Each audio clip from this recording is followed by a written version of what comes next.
A loaded freight train can weigh more than a guided missile destroyer. 15,000 tons of steel, fuel, and cargo, all held in check by air pressure and brake shoes. But when those brakes fail on a downhill grade, that 15,000 tons does not slow down. It accelerates. And whatever sits at the bottom of that hill has about as much say in the matter as a paper cup on a highway. These are the 5 deadliest runaway freight disasters ever recorded, and the closer we get to number 1, the harder they are to believe. To understand why these disasters happen, you need to understand one thing about freight trains.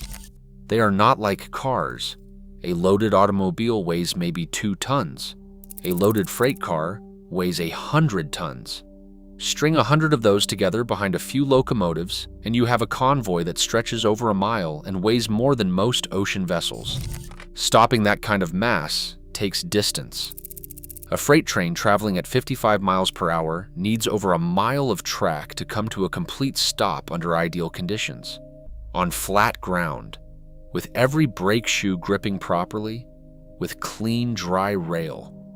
Change any one of those conditions, and the math shifts dramatically. On a downhill grade, with compromised brakes, that stopping distance does not just double, it becomes infinite. The train never stops. It just keeps accelerating until something forces the issue. A curve, a derail switch, or whatever happens to be sitting at the bottom of the valley. And that is assuming the locomotive's braking system works at all. Modern freight trains use 2 braking systems. Dynamic brakes in the locomotives convert momentum into electrical resistance, essentially using the motors as generators to slow the wheels. Air brakes run along the entire train, pressing brake shoes against the wheels using compressed air from a continuous pipeline. If the dynamic brakes overheat, the air brakes are supposed to pick up the slack.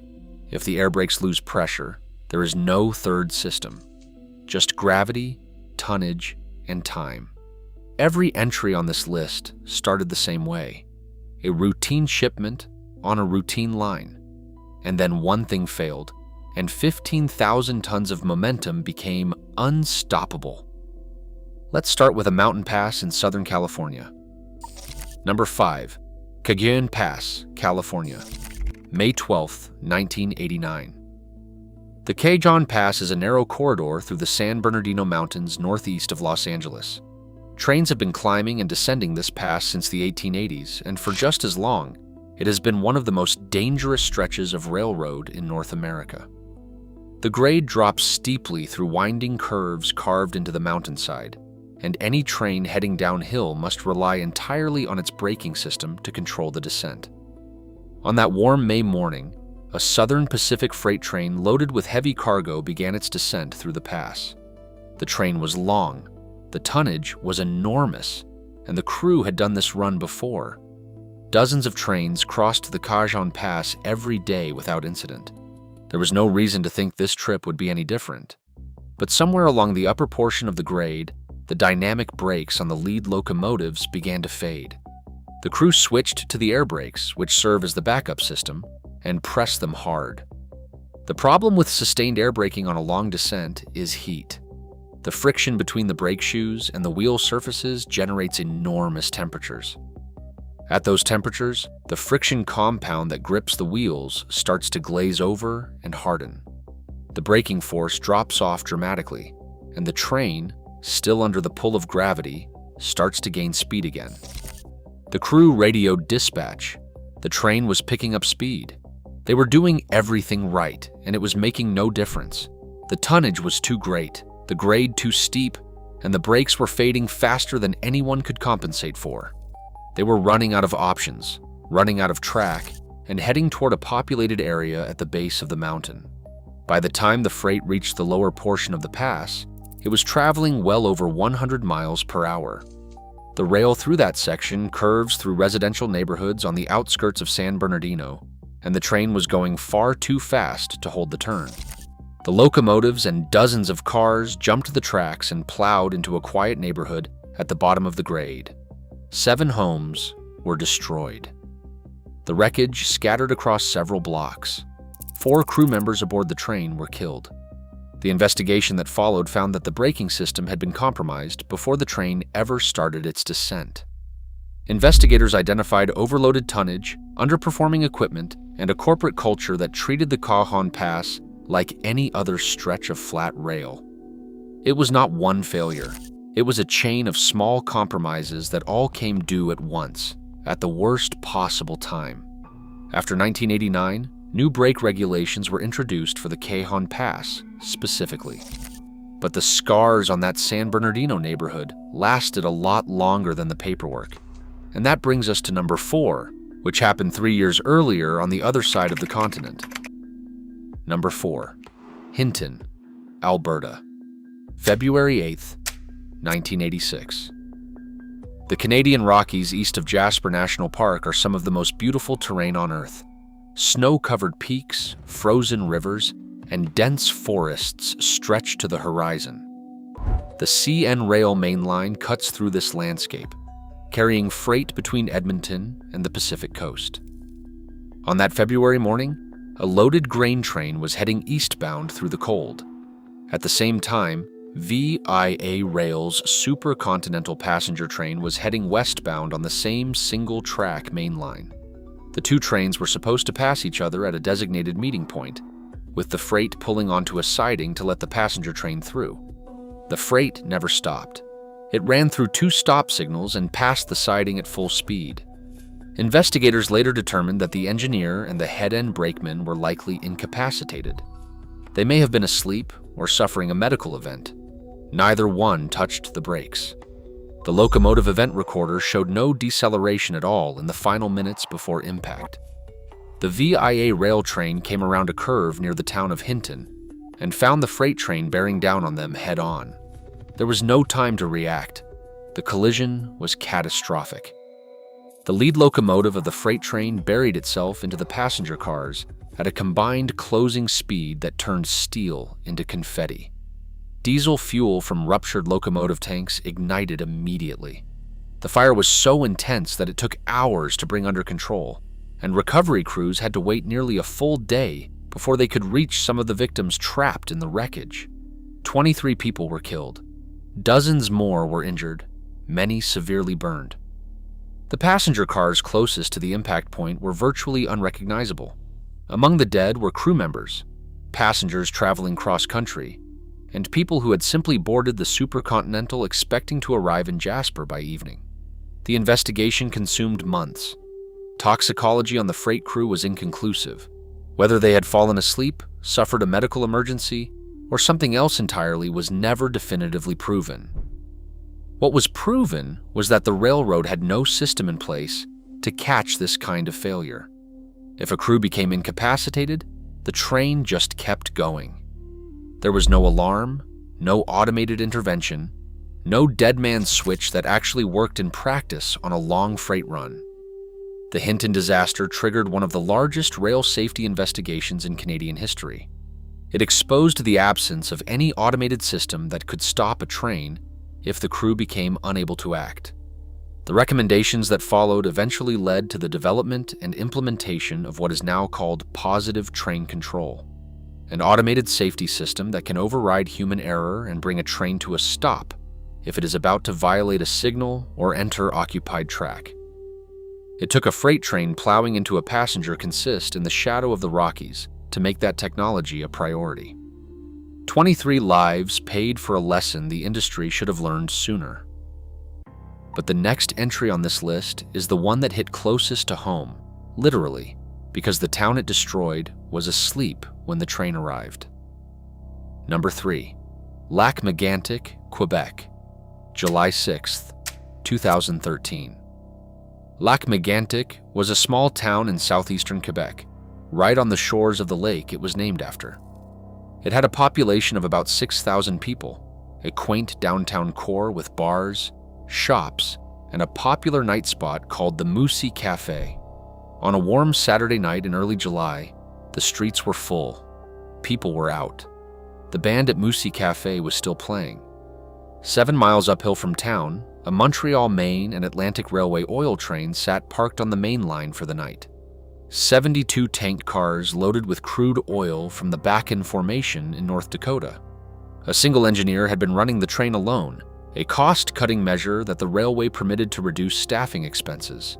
He parked the train, set the handbrakes on the locomotive, and left for a hotel in a nearby town. What happened next on that dark stretch of mainline track above Lochmagantic unfolded over several hours in near total silence. The lead locomotive had been running rough all day. It was leaking fuel. After the engineer left, a small fire broke out on the engine. Local firefighters responded, shut the locomotive down to deal with the fire, and left. What nobody realized was that shutting down the locomotive also shut down the air compressor that maintained pressure in the air brake system. With the engine off, the air pressure slowly bled away, and the handbrakes that the engineer had set were not nearly enough to hold 72 loaded tank cars on a grade. Somewhere around 1 in the morning, the train began to move. It rolled slowly at first, then faster, then much faster.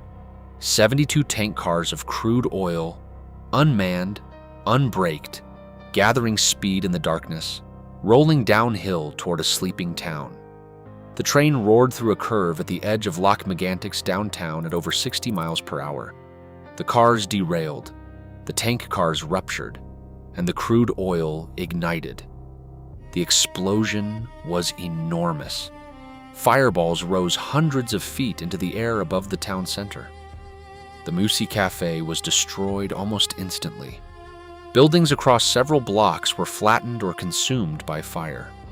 Rivers of burning oil flowed through the streets and into the lake.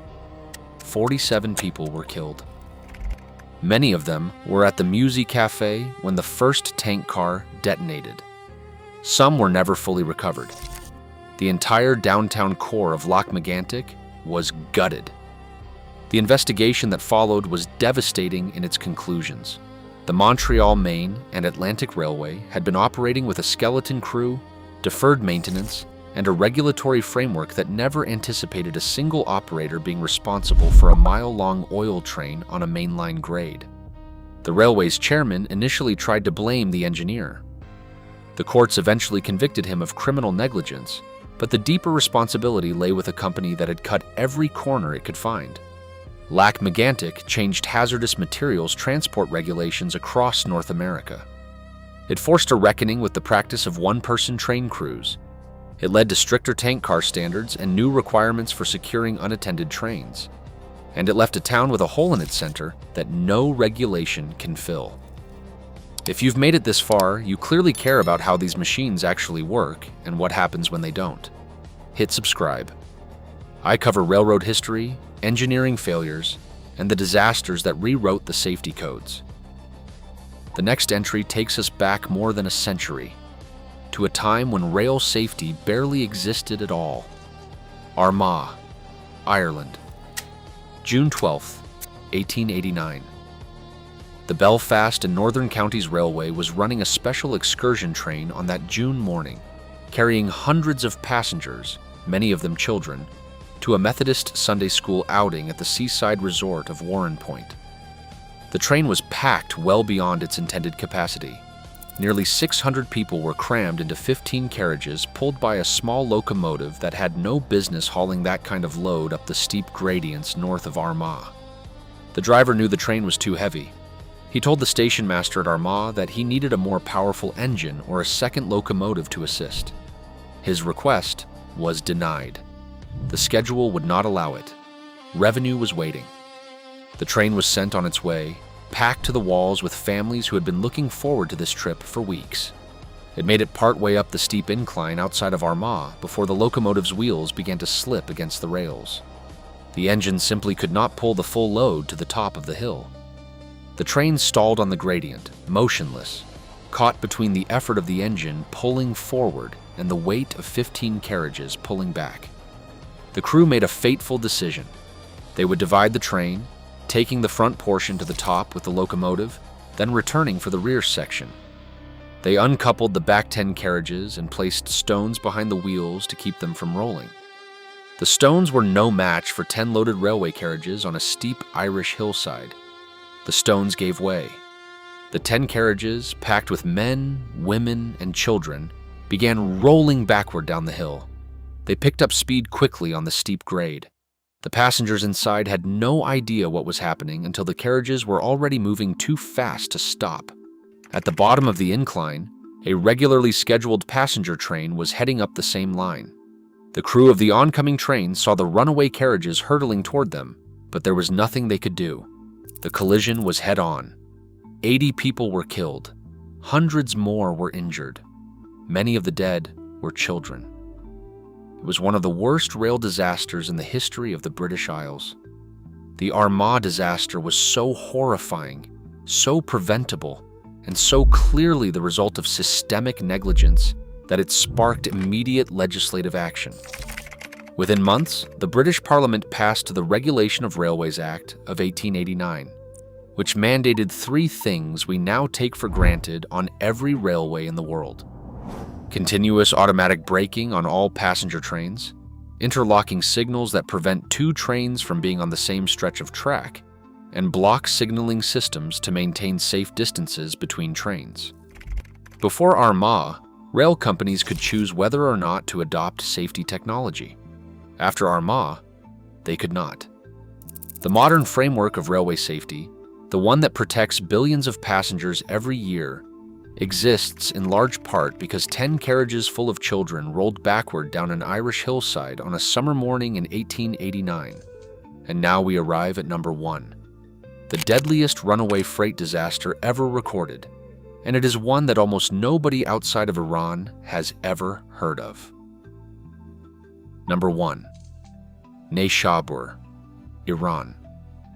February 18th, 2004. Neyshabur is an ancient city in northeastern Iran, in the province of Khorasan, about 400 miles east of Tehran. It has a history stretching back thousands of years. The poet Omar Khayyam is buried there.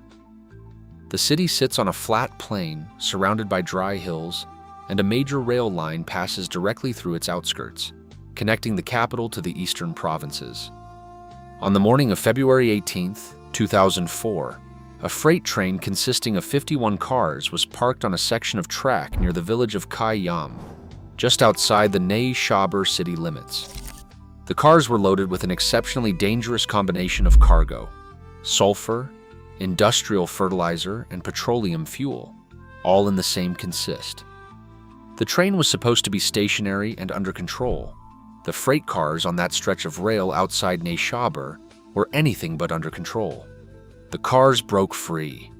Whether from a brake failure, improper securing, or some other mechanical fault, the 51 loaded freight cars began rolling down the grade toward the populated outskirts of Neyshabur. Nobody was aboard. Nobody could stop them.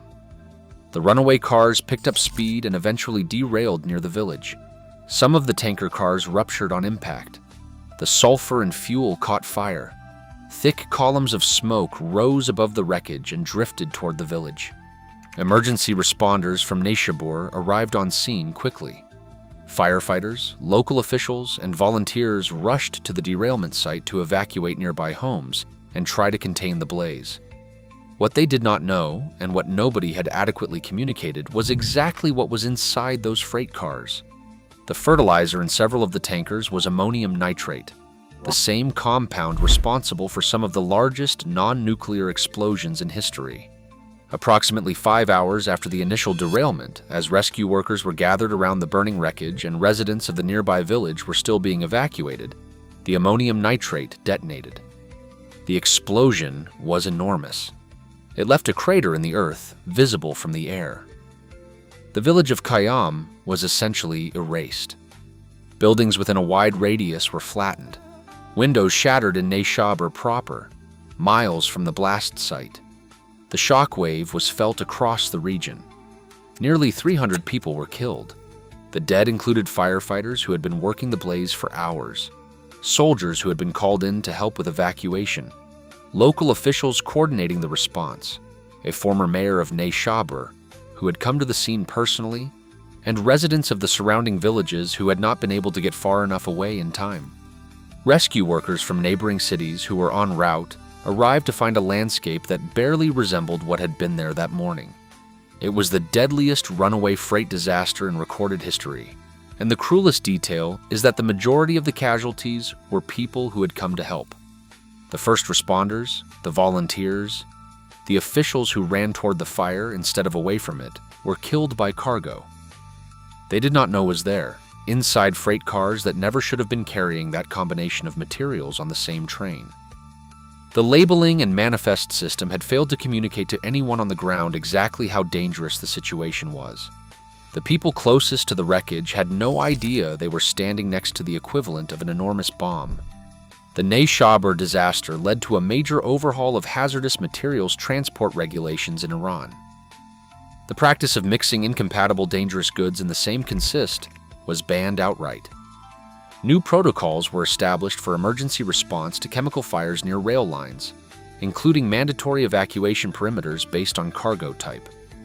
The village of Qayyum was rebuilt, slowly, over years, by the survivors who came back to land scorched down to the bedrock.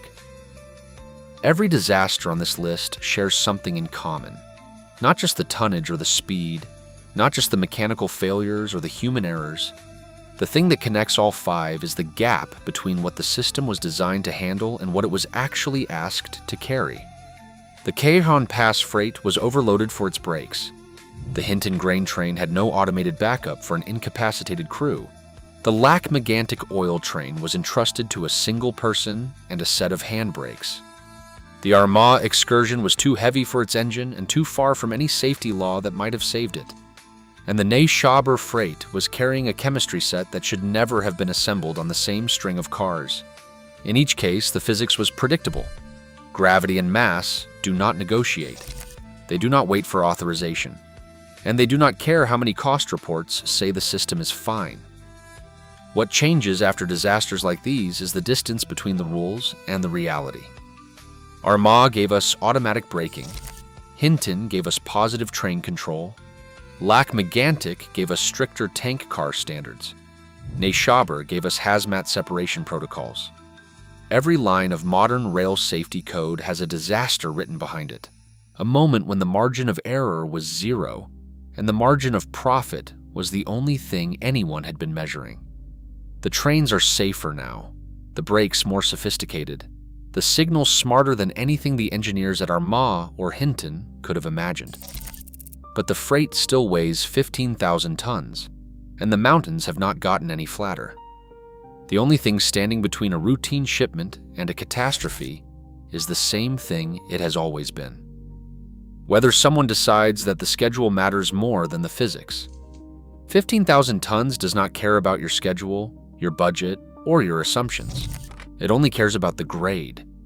If you want to see how a single miscalculation turned a routine rail operation into one of the biggest industrial disasters of the 21st century, that video is on screen now. Subscribe. If you want more stories like these, I cover the machines, the failures, and the people caught in between.